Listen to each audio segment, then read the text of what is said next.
Welcome everyone, welcome back to my channel. So we're on Marie Laveau. This is probably, I think, part 5 we're on now. Let's look at different court cases and things like that. We'll go from there, I suppose. Marie was often placed at the stand at court, yet she never unsealed her lips. Not even when she was threatened with prison. Only when families were cruel to their dependents and they were mean and arrogant, that's when she would tell the courts all she knew. She would give out information that brought disgrace upon those, but they would have to be particularly mean and arrogant people. She wouldn't do it to just anybody. Generally, she kept her lips very sealed. Only to the mean did she give her wrath, and you did not want to be part of that, trust me. Staunton Spectator and General Advisor, June 21st, 1881, states the Marie Laveau legend has stories about her knack for winning court cases. And this is sort of one of the stories, and it's the one that's in the Staunton Spectator from June 21st, 1881. And it's regarding the house that we talked about, the little cottage that she grew up in, that all the family grew up in, but on St. Anne's Street. So let's all look at this story. Marie supposedly gained the cottage through a court case. The other story is that a gentleman approached Marie begging for help. His son was accused of raping a young woman of noble standing with money. The boy's family had no standing and was without money, and he told Marie he would lose no matter what and begged her for help. He offered her the cottage and any money that he could put together. Of course, Marie was very excellent, very business savvy, and she had faith too, which is very important. So she said to the man that she would, but first she wanted to speak with the young boy and his attorney. Now, when we say young boy, young man, we could mean someone who is over 18. It doesn't necessarily mean someone under that age, just so we're clear on that. This could be a young man at 16. It could be a young man at 17, 18. We don't know. Just a young man. After Marie spoke to the boy and the attorney, Marie came to the conclusion it was actually the girl's father accusing the boy of rape and not the girl. It was unrequited love. It was that standing, wasn't it, that he's from somewhere of importance and she is not. So therefore the parents were not going to allow it. She worked out that that's the kind of thing she was dealing with. And Marie believed the young man was innocent because the young lady did love him too. So it was more of a class disliking of the father. So she agreed to take their offer. And it is said she made 3 gree bags, placing all of them very strategically in the courtroom before the trial. And as with all cases that Marie took, she obviously won. The boy was found innocent. And this is obviously an untrue story. It is just a story because the cottage in which she grew up, St. Anne's Cottage, her grandmother bought and built with her own, blood and sweat. And it stayed in the Laveau family for generations. So we know it's just a story, but it shows how fantastic the influence of folklore can be. And the fact that it can, come up with these stories just from the fact that Marie won court cases, because she did win every court case. She won every case. It's actually rich. She won them all. And that became attributed to her conjuring, to her magic.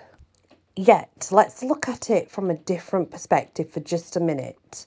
I am not saying she was not a voodoo queen. I truly believe she was a voodoo queen, but her core was Catholicism, but I do believe that. However, we need to look at the facts, and the facts are that Marie was quite influential in dealing with the regal clients, and she had a lot of information regarding them. She knew things, secrets that people didn't want to get out. They didn't want that to be out there. It would bring shame and disgrace, wouldn't it? But more importantly, she actually had insight into the personal lives of all the judges that were in power. She knew things about them that others did not. She had interacted with their family and their wives and got all of their secrets. I am pretty sure this played... Sorry guys, the dogs went off on one because someone made a noise.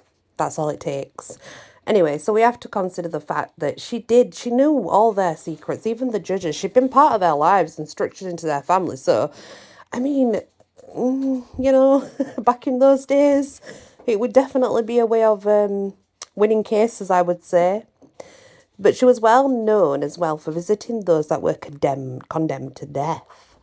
And she would offer spiritual assistance, aiding them to release their sins so they could meet their saviour when leaving this life. Prisoners considered her visits a blessing, and she could even get a pardon to change their fate. The parish prison was a slave institution where they sort of waited, and it was quite sorrowful, really. I'm not going to go into detail, but let's just say it wasn't the best of circumstances, was it? They would wait on death row, and the worst of the worst was said to reside there. I believe it's still meant to be the case today. The worst of the worst reside there. Yet this place was normal for Marie to visit. Very normal indeed. May 1871. She became involved in the case of Pedro Abriel and Vincent Bayumay. She arrived at the prison dressed in white, with flowers, candles and decorations in hand.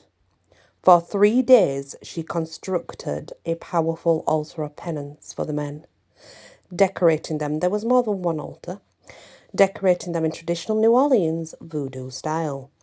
The 3-tier altars she constructed were described in an article, and this was by the New Orleans Daily Picayune. I believe it's called Picayune. Anyway, for more than 20 years, an old woman of colour has come to their cell, preparing altars for them.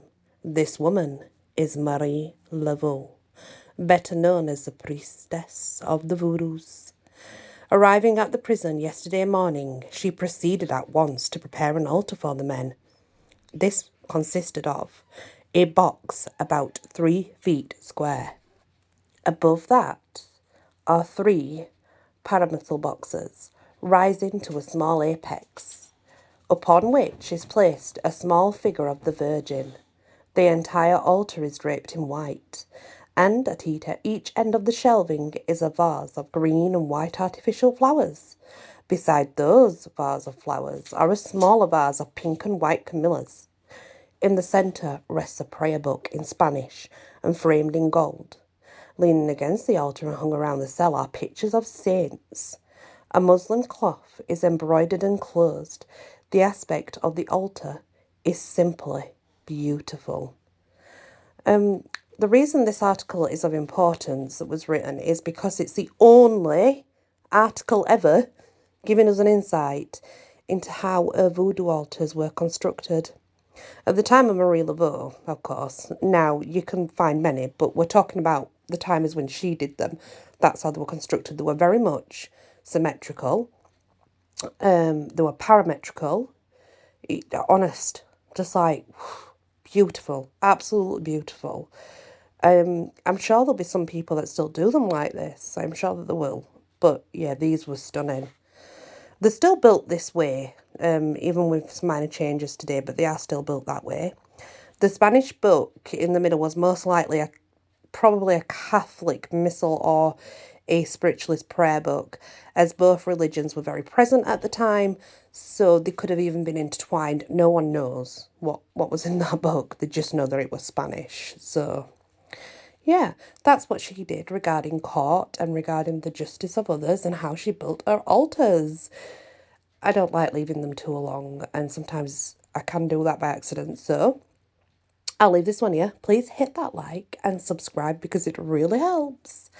Thanks for listening and many blessings.